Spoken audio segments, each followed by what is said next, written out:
So first of all you need is brown sugar, tapioca flour, and water. So just add the brown sugar into the pan or anything you can find at home and just stir it until it melts.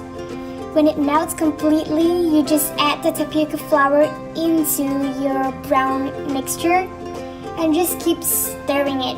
Yeah, just stirring it and mixing it well until it becomes like an ugly looking dough like this.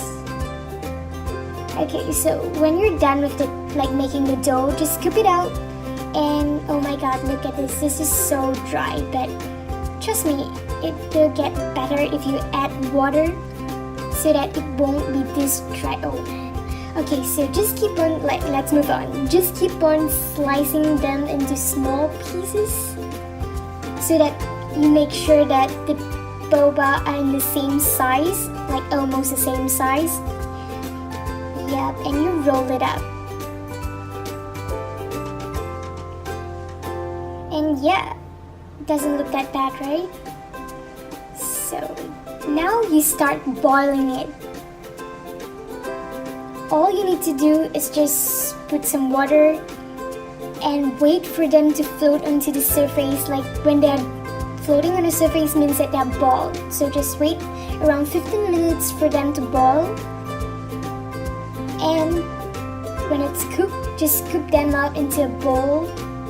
We burn a microwave while doing this. Oh my god. So just choose any tea bags that you want. Literally any tea bags, and you add milk and some honey to bring out the sweet flavor of your drink. So yep, we're done with our bubble milk tea.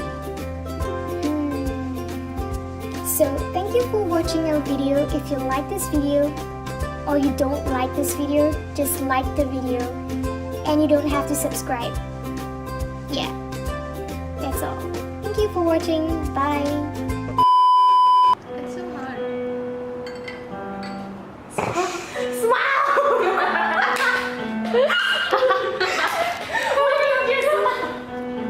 That's so funny. Disgusting. Don't drink it, please. Thank you. Good expression. Oh god.